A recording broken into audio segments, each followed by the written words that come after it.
میرا سوال تھا کہ میں نے سنا تھا کہ جس گھر میں کتا ہوتا ہے اس گھر میں فرشتے نہیں آتے، تو جو وہ بندہ کر رہا ہوتا ہے وہ فرشتے لکھتے ہیں کہ کیا اچھا کر رہا ہوتا ہے کیا برا؟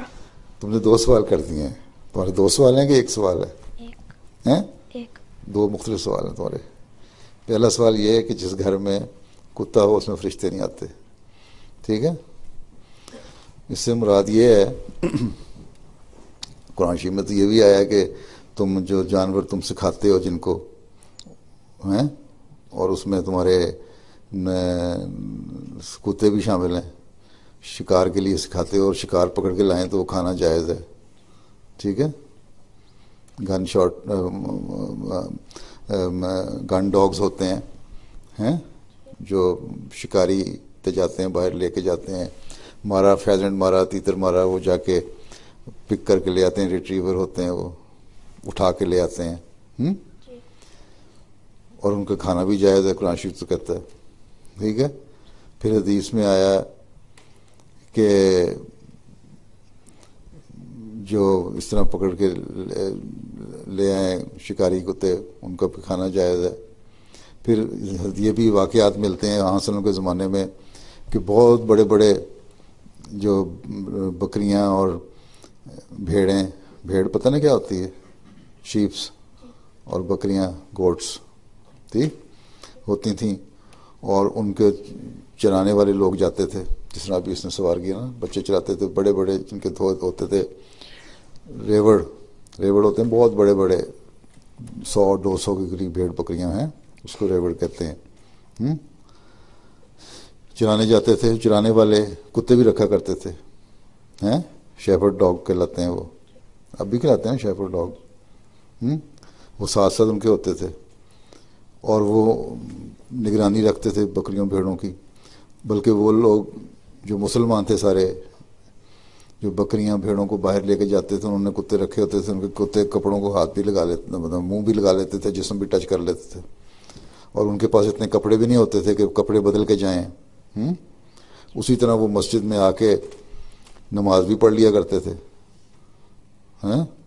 تو نماز پڑھتے ہوئے تو اگر نیک آدمی ہو تو نماز پڑھتے ہوئے تو اللہ تعالیٰ کے قریب آدمی ہو جاتا ہے. فرشتے کیا چیزیں ہیں؟ ٹھیک ہے نا.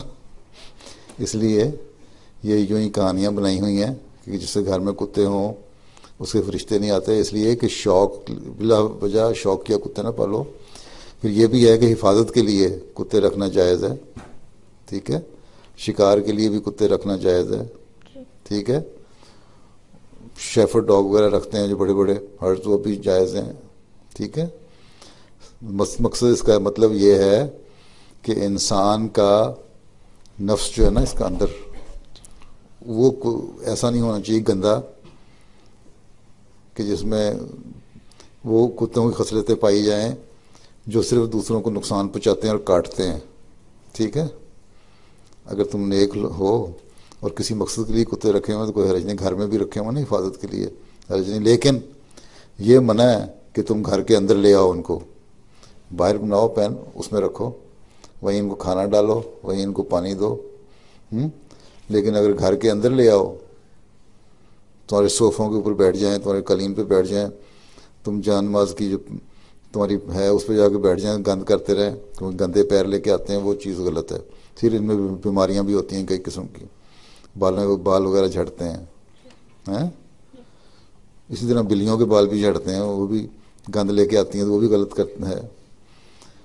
تو وہاں سے گھر سے باہر رکھو تاکہ گھر کی صفائی رہے. باقی گھر میں رکھنے میں کوئی اگر کسی مقصد کے لیے رکھا ہوا ہے، لیکن اگر یوں اٹھا کے ہر وقت اپنی گود میں اٹھائی پھرو، جس طرح یہاں لوگ اٹھائے پھرتے ہیں اور ان کے منہ چومتے رہو، یہ چیزیں غلط ہیں. ٹھیک ہے، ہاں اپنا نفس، اپنا اندر، اپنا دل جو ہے وہ صاف رکھو. وہ ایسا نہیں ہونا چاہیے ایسے گندے کتے کی طرح جو ظاہر طور پہ بھی گندا ہو اور لوگوں کو بھی کاٹنے والا ہو. ٹھیک ہے، اس کی یہ مراد. دوسرا تمہارا سوال یہ تھا کہ فرشتے ہیں، دائیں اور بائیں 2 فرشتے بیٹھے ہوئے ہیں. ٹھیک، وہ تم اچھا اور کام اور برا کام کرو تو وہ لکھتے جاتے ہیں. ٹھیک ہے، وہ لکھتے جاتے ہیں، وہ جا کے نا مرنے کے بعد پیش کر دیں گے تمہارا حساب کتاب، بلکہ روزانہ کو روزانہ ہی پیش کر رہے ہیں، کس نے اچھے کام کیے کس نے برے کام کیے، ٹھیک؟ اس لیے تم اچھے کام کیا کر تاکہ تمہاری دائیں طرف بیٹھا فرشتہ جو ہے نا وہ اچھے اچھے کام ہی لکھا کرے، ٹھیک؟